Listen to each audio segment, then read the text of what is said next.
ဒီနေ့ကတော့ခုတ်ခုကျုံပေါ်ကိုရောက်ရှိနေတဲ့3ရက်မြောက်နေ့လေးဖြစ်ပါတယ်။မနက်9နာရီလောက်ထဲကထွက်လာပြီးတော့ကျုံရဲ့တောင်ဘက်ခြမ်းကပင်လယ်ကမ်းခြေတွေကို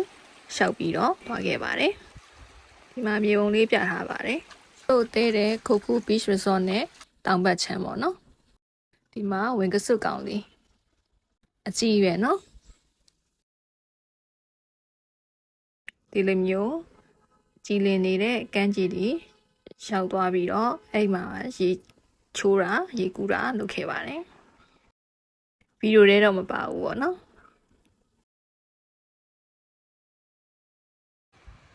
ဒီနေရာလေးဆိုအတော်လေးလှတဲ့နေရာလေးပါရေတန်းနေနဲ့တဘာဝရှောက်တာယာလှပလွန်ပါတယ်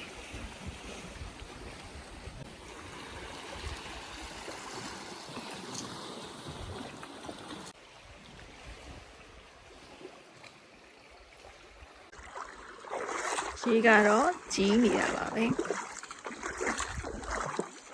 ဒါကတော့အိမ်နာကစားတောက်ဆိုင်တစ်ဆိုင်မှာနေ့လည်စာစားရင်နဲ့ငှက်လေးတွေတည်လို့ရိုက်ထားတာပါ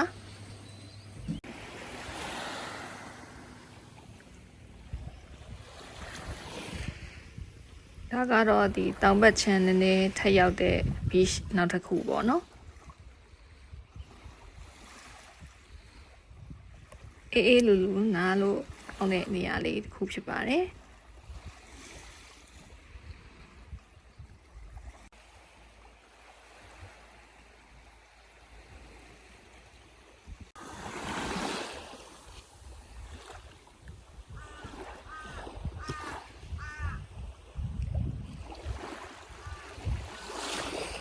ဒါကတော့အဲ့တုန်းက Instagram မှာတင်မယ်ဆိုပြီးရိုက်ထားတာပါရေကတော်တော်လေးတော့တိမ်ပါတယ်ရေလည်းကြည်ပါတယ်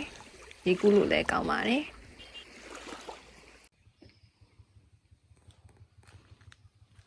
ဒါကအနီးတစ်ဝိုက်ကဒီရေတော့ပါဘာရှိလဲဆိုတော့လိုက်ကြည့်တာဘာမှတော့မရှိပါဘူး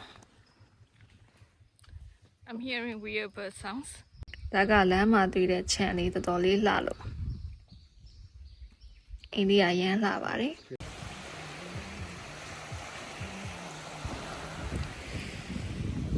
ဒါကတော့တောင်ဘက်ထပ်ပြီးတော့သွားတဲ့နောက်ထပ် beach နေရာလေးပါ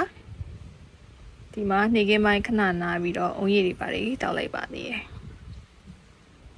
ဒီနေရာလေးကိုမြေပုံထဲမှာတွေ့ရတော့ Proud Bay Beach လို့ခေါ်ပါတယ်အဲတို့ကဒီကျုံရဲ့အရှေ့ဘက်ခြမ်းမှာရှိတဲ့အောက်ရိုင်လို့ခေါ်တဲ့တငါရွာလေးကိုသွားမှာဖြစ်ပါတယ်ဒါကအဲ့ဒီတငါရွာလေးမှာရှိတဲ့နတ်ကုန်းလို့ပြောရမလားတော့မသိဘူးပေါ့နော် shrine ဆိုတော့เนาะအဲ့ဒီနေရာကိုသွားတဲ့နေရာလေးပါ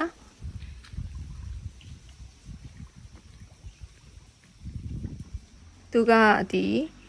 ဆူလာလောင်ကွန်းဘရင်ရဲ့သားတော်ပေါ့နော်ချမ်ဖွန်းမင်းသားရဲ့နတ်ကုန်းနေရာလေးဖြစ်ပါတယ်ချမ်ဖွန်းမင်းသားကထိုင်းရေတပ်ကိုစပြီးတော့တည်ထောင်ခဲ့တဲ့သူလို့သိရပါတယ်အဲ့ဒါကြောင့်သူ့ကိုဂုဏ်ပြုတဲ့နေရာလို့ပြောရမလားအကုန်းလုပ်ထားတယ်လို့ပြောရမလားပေါ့နော်သူတို့ကတော့ shrine လို့ခေါ်တဲ့အတွက်အဲ့ဒီနေရာလေးကိုရောက်ခဲ့ပါတယ်ကိုရှိမတငါရွာလေးကိုလမ်းမြင်နေရပါပြီတို့ဒီနေရာကိုရောက်တော့နေကင်း3နာရီကျော်လောက်ဖြစ်နေပါပြီ School of fish I think they got like some nutrients here soဒါကတော့အဲ့ဒီတငါရွာလေးကပင်လယ်စာစားတော့ဆိုင်မှာပါဒါကတော့သူတို့ဖမ်းမိထားတဲ့ငမန်းကိုဝေးထားတာပေါ့နော်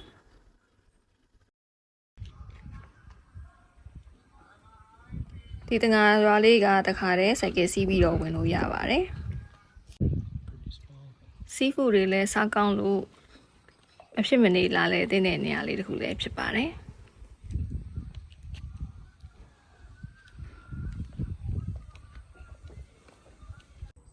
ဒါကတော့ညနေဝင်ချိန်အမီဟိုတယ်ကိုပြန်ရောက်လာချိန်ဖြစ်ပါတယ်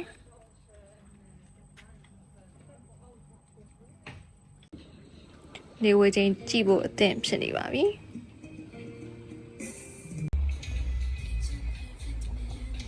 နေဝင်နာကတော့ဘေးချင်းကြည့်မွာပါဘူးဒီမှာဝင်ကစွတ်ကောင်လေးလက်ကောင်ထပ်တွေ့ပါတယ်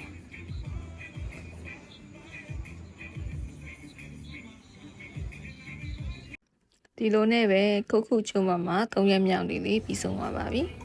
ကျွန်းပေါ်မှာ9ရက်နေခဲ့တာဖြစ်တဲ့အတွက်နောက်ရက်တွေဘေးတွေသွားအောင်လဲဆိုတာစောင့်မျှော်ကြည့်ရှုပေးပါအောင်လို့